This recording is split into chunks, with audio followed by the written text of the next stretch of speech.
Kaseya spent $117 million over 17 years to put their brand on the Kaseya Center. Let's talk about what that means for MSPs and what the branding lesson is here on this bonus episode of The Business of Tech.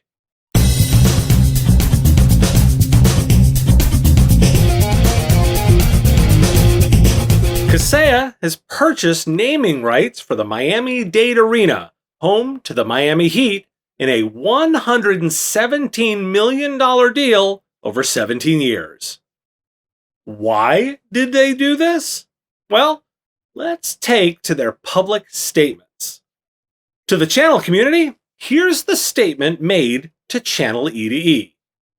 CEO Fred Vicola said, quote, "This deal represents the largest investment a software company focused on supporting MSPs and their end customers has ever made in building the awareness of the industry, which adds credibility for our customers as they sell to their customers.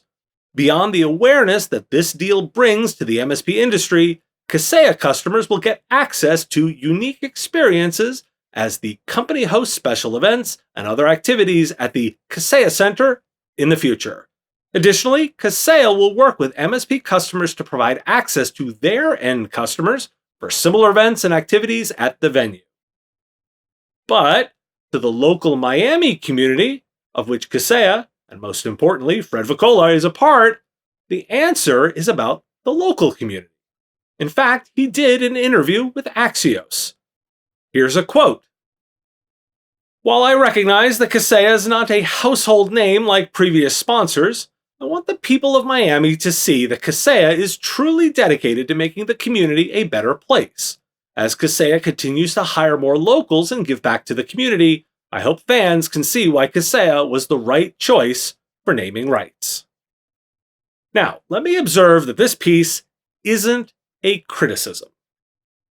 They did this, more than anything, because Fred wanted it. The interviewer asks if he's a Miami Heat fan, and yes, he most assuredly is. CEOs love playing with sports teams and media companies for their egos, and Fred did just that. Hey, good for him, getting terrific box seats for a very large price tag. Now, why do I think it's this simple? Besides being a simple explanation, the branding reasons for this purchase are just weaker than they should be. I wouldn't advise spending this money on the brand based on the stated goals. In thinking about the purchase, two possible leverage points exist for using the brand. First, to the local Miami community. Now, first, from a local Miami blogger, quote, "Moreover, Kaseya has been granted $4.56 million in government subsidies this year, which it plans to use to create more than 3,400 job opportunities. This move highlights the company's commitment to creating more job opportunities for the local community and contributing to the economic growth of Miami." So, they've taken subsidies with plans to grow the business in Miami. If you want to make potential local employees aware of your company, then slapping the name of your company on the side of the basketball arena is one way to do that. Thus, from a brand perspective, you could go this route. Now, $117 million is a lot of money to recruit employees.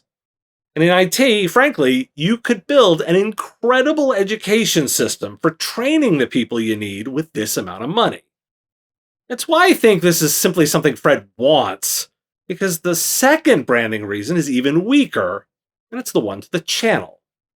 Now, on a show about IT services companies and MSPs, we ask, why do we care? So, why should MSPs care about this branding choice? That second possible reason, because it's good for their customers. Is it?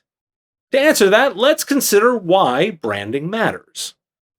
Branding is intended to help drive recognition of a thing, your company or your product or message, to a potential audience that matches the buyer of your product. I'll give you an example. I live in the Washington, D.C. area, and on the local news radio station, WTOP, the drive time commutes are dominated by companies who do federal contracting, particularly in IT. Companies like Raytheon, GDIT, and SAIC advertise. They buy sponsorships at Capital One Arena, where the Capitals and the Wizards play. Why? Because their buyers, those government employees who manage contracts and needs, are in the community. Each wants them to be familiar with their brand when those bids for a contract hit the government agency's desk, and they want a positive emotional reaction. Pairing with a local team does that. Kaseya's strategy looks more like Capital One's than those IT companies. I mentioned Capital One Arena, where the Capitals and Wizards play. That's a bank where the headquarters is here in the Washington, D.C. area. Customers get 10% off things like games, which helps drive awareness, mainly as they are a consumer-facing company. They get the added benefit of potential hires becoming aware of the company if they weren't already. They are distinctly messaging the community. Now, Kaseya's plan is not messaging to customers. Are Kaseya's customers in Miami-Dade?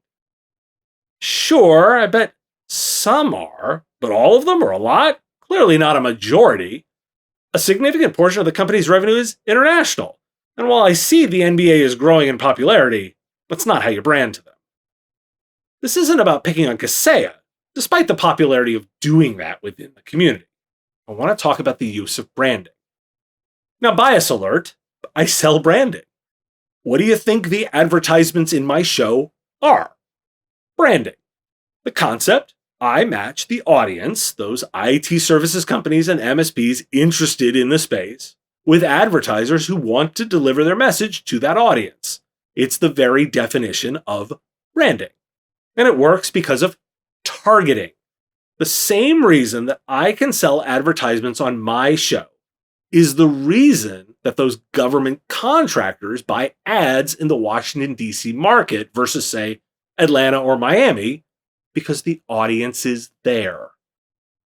Kaseya's claim that its brand awareness helps its customers doesn't add up, particularly when you consider that they are a back office infrastructure supplier rather than a customer-facing one.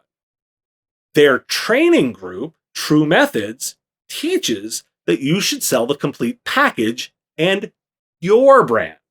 Gary Pica, True Methods founder and Kaseya employee, is known for saying, "Sell the chocolate cake, not the eggs, flour, and butter."